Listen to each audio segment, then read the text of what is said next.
안녕하세요. 한 달에 한번 미국 주식입니다. 지금 7월 12일 월요일인데요. 어제나 토요일 날 업로드를 했어야 됐는데 조금 다른 걸 하다 보니 좀 업로드가 늦었어요. 그래서 오늘 유로 결승도 있었고 어제는 이제 버진 갤럭틱의 이제 브랜슨 회장을 태워서 이제 우주 비행 테스트가 성공적으로 마무리를 했었죠.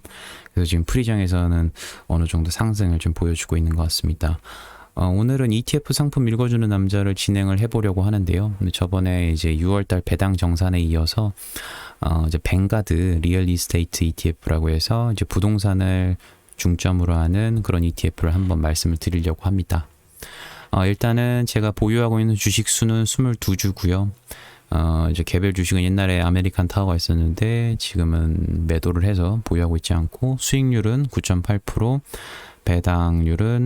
투자 배당률은 3.06%로 지금 시장 금리보다는 높은 수준을 보여주고 있습니다. 그래서 보유수는 이번 7월 달에 한 8주 정도를 추가 매수를 해서 한 30주를 지금 맞추려고 생각을 하고 있습니다. 상품 개요입니다. 이제 출시를 2004년에 이제 출시를 했고요. 상당히 오랜 역사를 좀 보여주고 있는 것 같아요. 운용사는 블랙락의 아이시어스, 그리고 투자 분야는 특수, 주거, 산업, 상업, 그리고 헬스케어 등에 이제 투자를 하고 있고요. 특히나 이제 특수 리츠나 이제 주거, 그리고 산업 리츠, 상업 리츠를 포함하면은 한 40%가 좀 넘는 수준을 보여주고 있는 것 같아요. 그리고 여기서 말하는 특수 리츠라는 것은 이제 통신이나 데이터 물류 뒤에서 살펴보겠지만 그런 이제 필요한 부지를 제공하는 리츠를 말하고 있고요. 여기서 보시면 예를 들어서 아메리칸 타워라던가 프롤로지스, 크라운 캐슬, 에퀴닉스, 퍼블릭 스토리지 이런 것들을 얘기를 하고 있습니다. 그래서 운용 보수는 0.12%로 이제 상당히 이제 저렴한 그런 보수율을 보이고 있고요.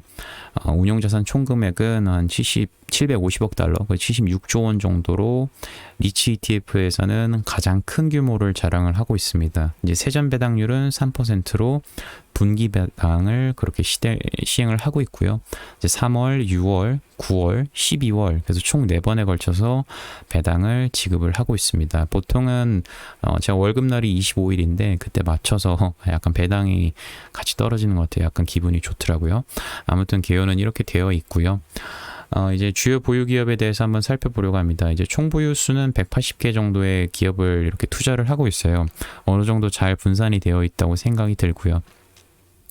그래서 1위부터 5위까지 살펴보니까 1위는 이제 뱅가드 부동산 지수라고 해서 인덱스에 투자하는 거라 좀 설명을 그냥 제외를 하기로 하고, 그리고 4위 같은 경우에는 이제 아메리칸 타워 유산 크라운 캐슬, 이제 통신 리츠라서 그냥 대표적인 아메리칸 타워를 소개하기 위해서 좀 제외를 했습니다.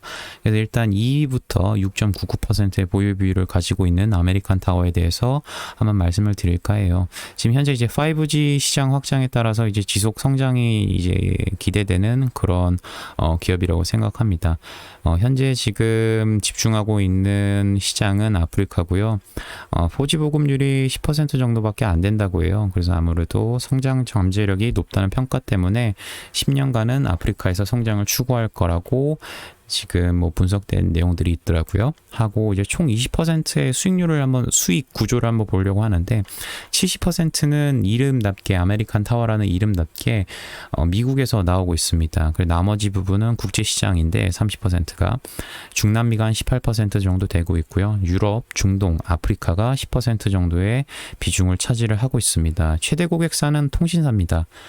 통신사가 주요 임차으로 수익의 48%의 비중을 차지하고 있는데 버라이즌 16%, AT&T 15%, 스프린트 9%, 티모바일 8% 정도로 통신사가 수익의 대부분을 차지하고 있습니다. 그리고 두 번째로 프롤로지스입니다. 프롤로지스는 보유 비율이 한 5% 정도의 3순위를 차지하고 있고요.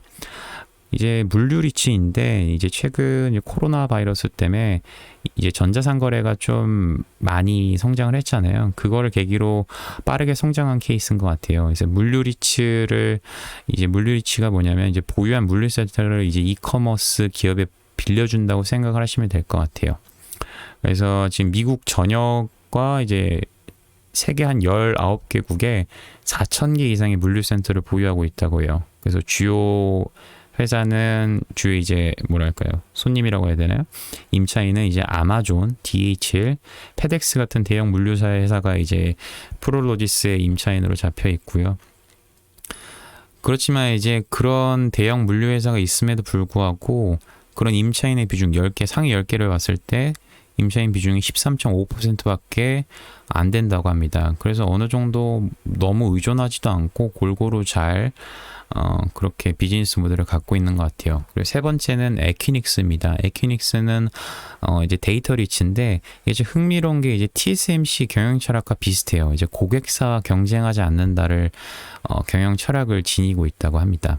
그래서 에퀴닉스 이제 우리가 이제 생각을 했는데 중요한 좀 주목을 할 필요가 있는 것 같아요. 아무래도 앞서 프로듀스에서 얘기했다시피 코로나 때문에 언택트가 이제 자리 잡고 있지 않습니까? 그래서 언택트가 중요하다 보니까 이제 데이터, 온라인 이런 개념이 더 확산이 되다 보니까 데이터 센터에 이제 더 이슈가 되고 있는 것 같아요. 이제 데이터 센터는 말 그대로 빅데이터를 저장하고 유통하는 시설입니다. 이제 그 내부에는 뭐 컴퓨터 시스템도 있고 뭐 통신 장비, 뭐 저장 장치 등이 있는데 그걸 설치하는 기업을 말하는 겁니다. 데이터 센터는. 그래서 아무래도 이제 온라인 활성화에 따라서 클라우드 산업이 활성화되면 자연히 데이터 센터 시장도 커질 거라 생각이 들어요. 그래서 에퀴닉스는 전 세계 26개국 그리고 56개 시장에서 한 200여 개 정도의 데이터 센터를 운영하고 있고요. 시가총액은 650억이니까 어느 정도 전 세계에서 아마 가장 큰 규모지 않을까라는 생각을 합니다. 이제 매출 구조를 보면 수익 구조를 보면 70%는 이제 임차인 및 관련 서비스의 공간을 임대하면서 발생을 하고 있고요. 20%는 고객을 서로 연결하는 데서 이제 수수료 개념으로 발생을 하는 것 같아요. 대표적인 고객사로는 뭐 아마존, 구글, 마이크로소프트, 넷플릭스, 나스닥, 페이팔, AT&T, KT, LG 플러스, 삼성 SDS가 있습니다. 보통은 구글이나 아마존이나 마이크로소프트 전부 다 클라우드가 유명한 회사인데 그런 회사들이 주로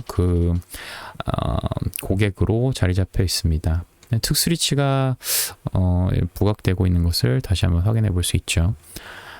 하고 이제 유사한 ETF 한번 주가 추이 유사한 ETF의 주가 추이를 한번 살펴보려고 합니다. 그래서 상당 부분 비슷합니다. 뒤에서 이제 자세히 좀 살펴볼 건데 뭐 VNQ나 IYR이나 SCHH, ICF, KBWY 이렇게 되어 있는데 소형 리츠를 포함하고 있는 뭐 SCHH나 뭐 KBWY보다는 상당히 비슷한 흐름을 지금 보여주고 있어요. 이제 유사 ETF를 좀 확실히 좀 볼까 하는데 일단은 운영 보수 측면에서는 슈왑에서 발행한 이제 이 상품이 제일 좋고 운영 규모는 앞서 말씀드렸다시피 VNQ가 제일 높고요. 시가 배당률은 이제 7.15%인 이제 KBWY가 좋습니다. 다만 이 시가 배당률이라는 게 말 그대로 주식 가격에 비해서 이제 배당을 의미하는 거다 보니까 그만큼 주가가 많이 떨어져 있다고 보시면 될 것 같아요. 마지막으로 포트폴리오 분산 비교를 보면 이제 BNK가 제일 잘 분포가 되어 있고요.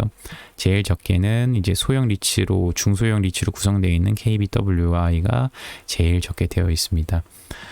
그래서 5개년 이제 주가 이제 성적이라고 할까요? 보면은 성장률 보면 24.72%로 IYR이 제일 되어 있네요. 제 생각에는 물론 KBWY가 아까 앞서서 그래프에 보셨다시피 제일 마지막 하단에 있다 보니까 이 위에까지 올라오려면 주가 이제 다시 회복 시점 고려했을 때 더 좋을 수도 있다고 생각이 들기는 해요. 그렇지만 제가 제 기준에서 가장 중요하게 생각하는 거는 운용 규모고 그 다음에 ETF에서는 운용 보수기 때문에 VNQ를 선택하지 않을까 싶어요. 이렇게 좀 비교를 더 해보면 이제 VNQ는 뭐 아까 말씀드렸다시피 특수리츠 중심인데 IYR은 이제 특수리츠 중심 VNQ랑 비슷해요. 근데 분포도는 좀 낮습니다. 분포는 85개밖에 안 돼요. 185개에서 100개나 줄어버렸죠. 그래서 약간은 조금 더 코어한 핵심적인 리치에 좀 더 투자를 하는 것 같고요. 그리고 슈왑에서 발행한 SCHH 같은 경우에는 소형 리츠를 이제부터 포함을 하기 시작합니다. 이제 소형 리츠가 이제 포함이 돼가지고 우량 리츠뿐만 아니라 같이 구성이 되어 있고요. 운영 보수는 조금 더 낫네요. 하고 ICF는 중대형 리츠로 해가지고 중대형에만 30개 종목으로 축소해가지고 진짜 코어하게만 가져가는 거예요. 중요한 것만. 중소 리츠 이런 거 다 제외하고 핵심만 가져가는 겁니다. 그래서 근데 다만 이게 다 강점을 봤을 때는 마땅히 가져가야 할 이유는 잘 모르겠어요. 그리고 마지막으로 KBWY는 중소로만 구성이 되어 있는데 배당률이 아무래도 시가 배당률이 아까 말씀드렸다시피 좀 높은 면이 있습니다. ETF 매력 상승 요소는 한 두 가지로 꼽아봤습니다. 최근은 아니고 앞으로 테이퍼링 얘기도 하고 금리 상승 전망을 얘기하는데 사실 언제 될지 모르겠습니다. 지금 다시 코로나가 델타 변이 때문에 어떻게 될지 모르겠지만 이제 금리 인상을 하면은 어떻게 보면 리츠 투자하는 게 더 좋을 거란 얘기가 있어요. 왜냐하면 금리 인상이라는 것 자체가 이제 과열됐다 보니까 이제 경기가 어느 정도 회복에 반열에 올랐다. 그렇기 때문에 금리 인상을 하겠다라는 의미로 받아들이면 될 것 같거든요. 그래서 금리가 인상이 된다라는 거는 어느 정도 실업률도 줄어들고 소비도 개선됐기 때문에 아무래도 리츠가 소유 운영하는 부동산 공실률도 낮아질 거고 사람들이 더 그 건물을 이용할수록 리츠에 대한 그 경영 실적도 또 높아지겠죠. 그런 의미에서는 금리 상승을 봤을 때 조금 더 이제 투자를 하는 게 맞지 않나라는 생각이 듭니다. 저 개인적으로는. 그래서 한번 고민을 해보시면 좋겠고요. 이 관련된 기사는 2015년, 2021년, 2015년에도 있었고 또 2004년에도 금리 인상 얘기를 하면서도 리츠가 좋아졌다는 얘기가 있습니다. 이런 점을 감안했을 때 과거에 그냥 하는 얘기가 아니라 과거에 다 이런 내용들이 있었던 거예요. 금리 인상했을 때 리츠가 약소해지는 것이 아니라 오히려 더 매력적인 자산이 되었다는 것이죠. 그래서 어느 정도 좀 고민을 해보셨으면 좋겠고요. 그리고 두 번째로는 저번 이제 ETF 상품 읽어주는 남자와 마찬가지로 중요한 현금 파이프라인이 될 수 있습니다. 그래서 어느 정도 배당주의 느낌이 들기도 하기 때문에 한번 투자를 하는 것을 한번 말씀을 드리고 싶어요. 한 줄 요약을 하자면 금리 상승 경계회복에 좋은 현금 흐름 파이프입니다. 그래서 한 번쯤은 금액을 조금 할애를 하셔서 투자 금액을 일정 부분은 계속 한 주씩이라도 두 주씩이라도 조금씩 담아 보셨으면 좋겠다는 생각이 듭니다.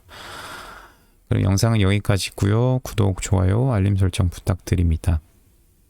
지금 장마 기간인데 비가 안 오고 있죠. 지금 여름인데 조금씩 더워지고 있습니다. 더위 조심하시고 오늘 하루도 성투하시길 바랍니다. 감사합니다.